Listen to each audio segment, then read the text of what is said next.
방금 몇 시간 전에 손정희 소프트뱅크 회장님의 얘기가 있었는데 상당히 좀 재밌는 얘기가 나와서 한번 다뤄보려고 합니다. 어떤 얘기를 하셨냐? 바로 엔비디아가 저평가됐다라고 생각한다라고 얘기를 하면서 화제가 됐고요. 엔비디아 고평가 저평가를 떠나서 논리가 중요하겠죠. 어떤 논리로 엔비디아를 저평가라고 보느냐? 미래는 이것보다 더 클 거기 때문이다라고 하면서 엔비디아는 그저 하나의 예이고 이렇게 다시 한번 얘기를 한다라고 하면서 생성형 인공지능에 대해 사람들이 좀 부정적으로 얘기하는 사람들도 있잖아요. 그래서 그런 사람들의 얘기를 들어봤을 때 인공지능, 여기서는 이제 ASI라고 해서 초인공지능을 얘기하는 거긴 한데 뭐 엄청나게 똑똑한 인공지능이다라고 생각하셔도 됩니다. 어쨌든 똑똑한 인공지능이 만들어져서 10년 내로 인류의 일자리를 5% 정도를 대체할 거라고 얘기를 하는데, 보통 이렇게 얘기하는 사람들이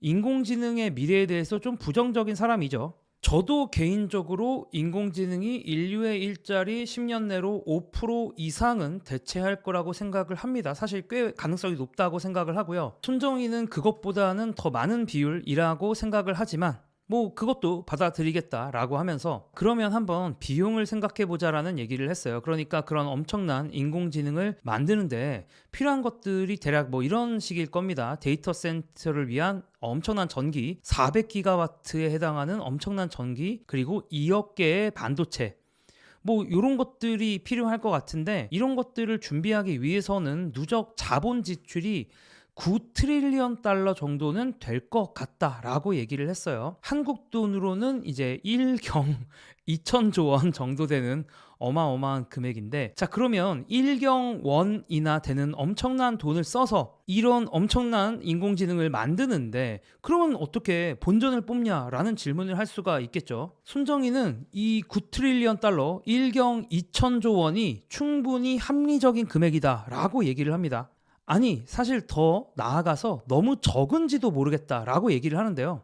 왜냐하면 10년 뒤에 글로벌 GDP의 5%를 생각을 해봤을 때 지금 정도 추세로 전 세계 GDP가 성장을 한다면 9트릴리언 달러 정도 될 가능성이 되게 높거든요. 그러니까 아까 필요한 걸로 예상되는 투자 금액이랑 같은 금액이죠. 그런데 이런 엄청난 인공지능 ASI가 매년 9트릴리언 달러씩 대신 해준다면, 인간의 일자리를 대체한다면, 근데 그런 일을 하기 위한 총 투자 금액이 9트릴리언 달러라면 오히려 적은 돈 아니냐라는 거죠. 스몰 머니다라는 엄청나게 스케일이 크신 말씀을 하시면서, 왜냐면 1년이면 바로 본전 뽑는 거 아니냐라는 거죠. 너무 적은 돈이 아니겠느냐라고 반문을 하십니다. 그 외에도 다양한 얘기를 했는데 제가 풀 버전은 아래 고정 댓글에 첨부를 할 테니까 궁금하신 분들은 한번 보시고요. 개인적으로 1차 감상은 듣고 보니 납득이 됐습니다. 저는 솔직히 납득은 좀 됐고요. 10년 뒤에 인공지능이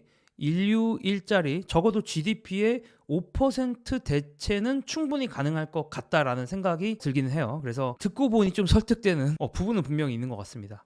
혹시 다른 의견이 있으신 분들은 댓글 부탁드리고요. 댓글을 보면서 또 저도 생각을 더 해볼까 싶고, 다시 이제 시장 얘기로 돌아가면 오늘 나스닥은 0.9% 정도 상승을 했습니다. 그냥 뭐 별일 없이 계속 오르는 그런 장이었는데, 사실 나스닥은 좀 상승을 했는데 전통적인 주식들이 많은 다우지수나 S&P 500 같은 경우는 나스닥만큼은 상승을 못했어요. 자, 오늘 나스닥 같은 경우는 아무래도 이제 기술주 위주로 되어 있고, 기술주라는 것 자체가 미래에 벌 돈이 많은 회사들로 이루어져 있죠. 그러다 보니까 나스닥이 상승한 건 아무래도 또 금리와 연관이 있을 가능성이 높습니다. 몇 시간 전에 나왔던 건 바로 미국 노동부의 졸츠라고 해서 졸라 중요한 이제 구인 이직 관련된 보고서인데, 한마디로 이제 기업들이 사람을 많이 뽑는지에 대한 그런 보고서입니다. 미국의 노동 시장이 어떤지를 알 수가 있는 그런 보고서인데요. 결론만 얘기했을 때는 생각보다 노동시장이 별로 좋지 않다, 구인시장 별로 안 좋다라는 얘기입니다. 왜냐하면 구인 건수 자체가 예측치보다도 낮은 데다가 전월의 지표도 더 낮게 수정됐어요. 그러니까 예상보다 훨씬 기업들이 사람을 더 적게 뽑는다 라는 얘기고, 사람을 적게 뽑는다라는 것 자체가 노동시장이 점점 얼어붙고 있다라는 얘기겠죠. 그래서 3개월 이동평균 기준으로 봤을 때는 2021년 봄에 이제 리오프닝이 있었잖아요. 이때 리오프닝이 시작된 이후로 최저 수준을 기록했다라는 겁니다. 노동시장이 겉으로 봤을 때 상당히 나쁘다라는 얘기. 그래서 그림을 그려보면 이제 코로나 때니까 이때는 그런가 보다 칠 수 있는 거고, 그 이후로 최악의 구인 시장의 모습을 보여줬다라고 볼 수가 있을 것 같고요. 그러다 보니까 그 사람들은 다음 FOMC, 그러니까 금리를 결정하는 회의죠. 여기서 적어도 25bp 정도는 추가 금리 인하를 하지 않을까, 그런 생각을 하게 되면서 나스닥이 약간 상승한 것 같고, 또 나스닥의 상승에 약간 기여한 게 이번 주가 진짜 실적 발표 시즌이 이제 본격적인 이제 시작인데, 기업들의 빅테크들의 실적이 나쁘지 않을 것 같다라는 그런 생각을 시장에서 약간 하고 있는 것 같습니다. 자, 그리고 오늘 이거 얘기를 안 할 수가 없어요. 비트코인 얘기를 해야 될 것 같은 게, 비트코인이 또 1억 원을 넘었고, 달러 기준으로는 73,000달러라서 거의 이제 최고점 근처 넘었나? 거의 왔다 갔다 그러고 있어요. 그래서 비트코인이 이렇게 꿈틀대는 건 아무래도 트럼프와 관련된 트레이드이지 않을까.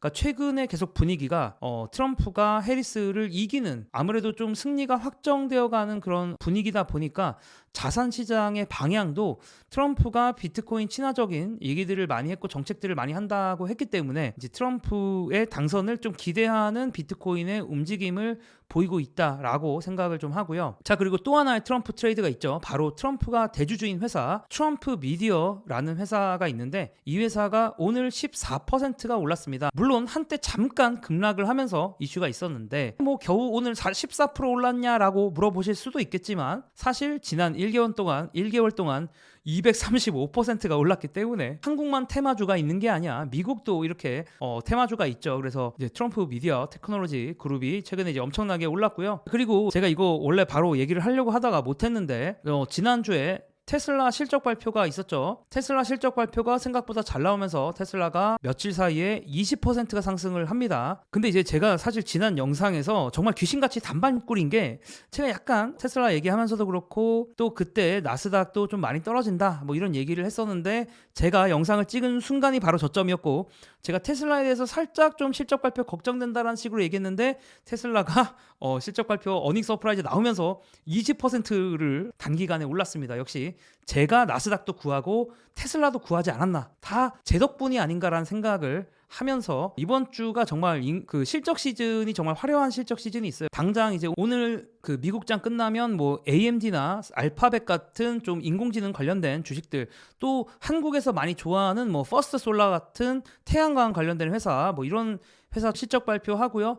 또 내일은 마이크로소프트랑 메타도 실적 발표를 하고, 모레는 아마존도 실적 발표를 하기 때문에 거의 빅테크들 실적 발표가 다 몰려 있고, 그리고 사실 인공지능과 관련된 이야기들은 빅테크의 경영진들이 무슨 얘기를 하는 건지가 가장 중요하기 때문에, 제가 이런 주요 빅테크 실적 발표를 보면서 저의 느낀 점들도 같이 한번 공유를 해 보도록 하겠습니다. 그럼 저는 또 돌아올게요. 감사합니다.